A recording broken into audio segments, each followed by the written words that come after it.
తప్ప ఒక అంచెలో లోపలికి పుచ్చుకుని ఇచ్చేటప్పుడు రెండు అంచెల్లో ఇచ్చిందనుకోండి హీన ప్రాణి అని గుర్తు. రెండు అంచెలలో లోపలికి పుచ్చుకొని ఒక అంచెలో బయటికి ఇచ్చే ప్రాణులు అన్ని ప్రాణులలో మూడే ఉన్నాయి. ఒకటి మనుష్యుడు, రెండు కోతి, మూడు ఏనుగు, నాలుగు లేదు. నేను చెప్పట్లేదు, వేదం చెప్పింది ఈ మాట. ఎందుకని? నేను అన్నం తినాలనుకోండి, లేకపోతే నేను పండు తినాలనుకున్నాను అనుకోండి, ముందు చెయ్యి పెట్టి పండు పట్టుకోవాలి. ఒకటి తెచ్చి నోటి దగ్గర పెట్టుకోవాలి. రెండంచెల్లో కదా పుచ్చుకుంటున్నానా? అన్నం తినాలి, చెయ్యి పెట్టి అన్నం ముద్ద తీయాలి, అప్పుడు నోట్లో పెట్టుకోవాలి. రెండంచెలు. నేను మీ దగ్గర నుంచి ఓ యాపిల్ పండు పుచ్చుకోవాలి, నేను ఇలా తీసుకోవాలి, నా దగ్గర పెట్టుకోవాలి. రెండంచెలు. పుచ్చుకోవాలంటే రెండంచెలు, ఇవ్వాలంటే నేను మీకు పండిచ్చేయాలనుకున్నాను అనుకోండి, ఇలా తీసి ఇచ్చేస్తాను.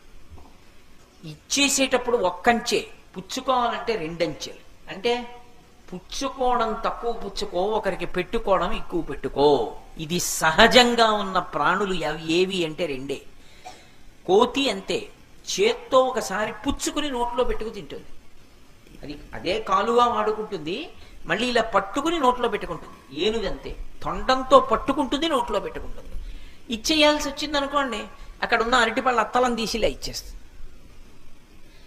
ఇవ్వడం ఒక అంచె, పుచ్చుకోవడం రెండంచెలు.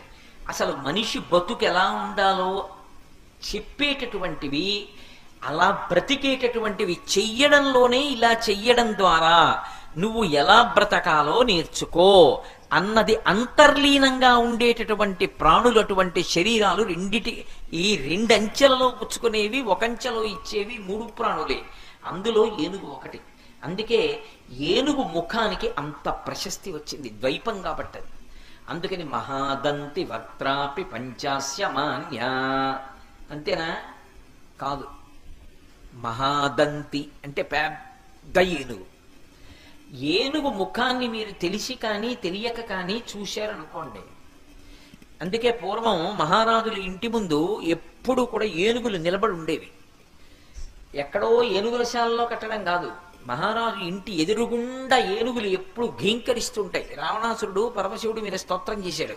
స్తోత్రం చేసి దానికి ఫలశ్రుతి చెప్పాడు. ప్రతిరోజు ప్రదోష వేళలో ఎవరు ఈ స్తోత్రం చదువుతారో వాళ్ళ ఇంటి ముందు ఏనుగులు తొండములెత్తి ఘీంకరిస్తుంటాయి అన్నాడు. ఏనుగు ప్రతిరోజు చూడబడినా, ఏనుగు కనపడినా, ఆఖరికి కలలో ఏనుగు కనపడ్డా అది ఏదో విశేషమైన అదృష్టాన్ని కటాక్షిస్తుంది. ఏనుగు ముఖాన్ని ఒకసారి చూస్తే చాలు, ఐశ్వర్యం కలుగు, పీడ పోతుంది. అంత గొప్పది ఏనుగు. ఎందువలన అంటే ఏనుగు యొక్క కుంభస్థలంలో లక్ష్మీదేవి ఉంటుంది. అందుకే ఒక చక్రవర్తి వెళ్ళాలి అంటే ఏనుగు యొక్క కుంభస్థలానికి దగ్గరగా అంబారీ కట్టి కూర్చోబెడతారు. ఎందుకని? ఆయన చక్రవర్తి కాబట్టి లక్ష్మీ స్థానం మీద పెడతాడు. ఒక మహావిద్వాంసుడు ఉన్నాడు అనుకోండి, అంతటి మహావిద్వాంసుడు అంటే ఆయన్ని గౌరవించాలి అంటే ఏనుగు మీద కూర్చోపెట్టి పురవీధులలో ఊరిరిగింపు చేస్తారు.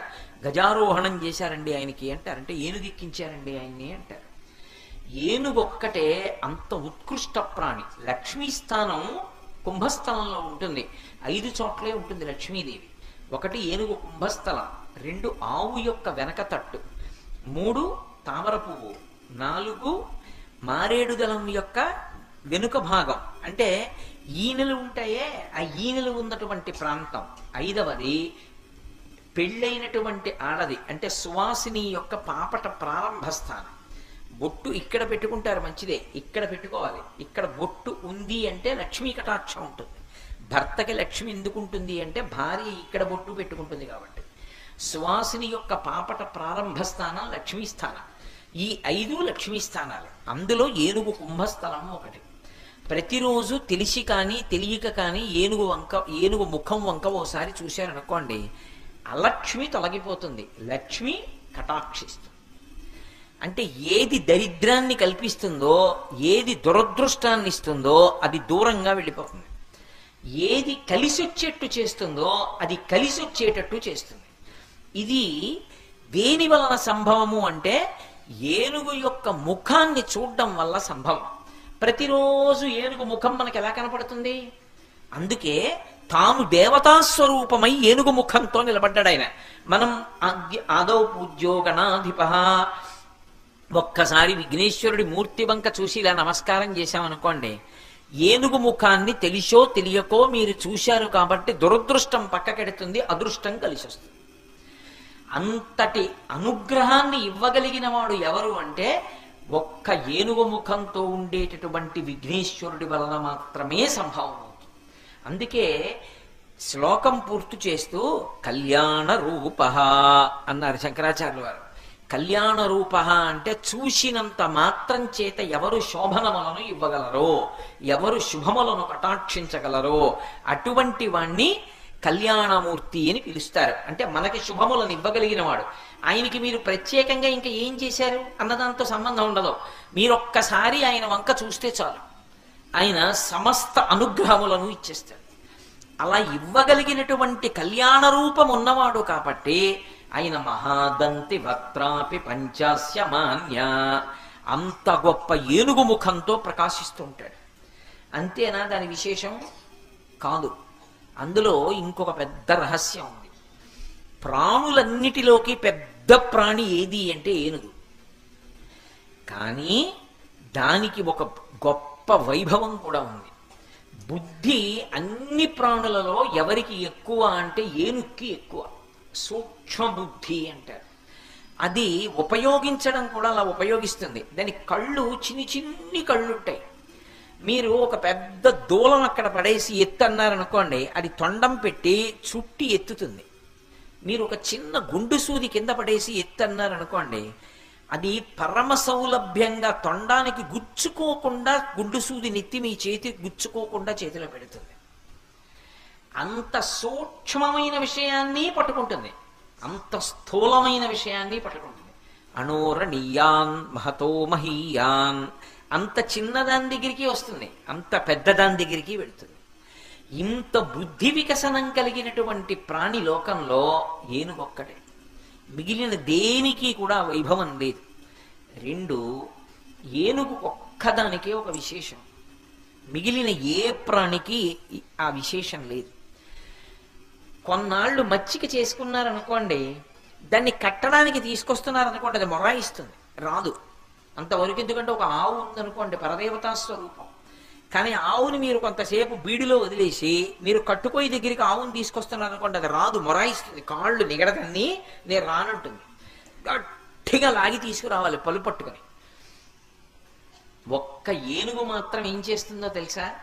దానికి తెలుసు, నేను తలుచుకుంటే పక్కన ఉన్నటువంటి మావటి వాణ్ణి తొండం పెట్టి చుట్టి నేలకేసి కొట్టగలను, కింద పారేసి నా పాదం పెట్టి తొక్కేయగలనని తెలుసు.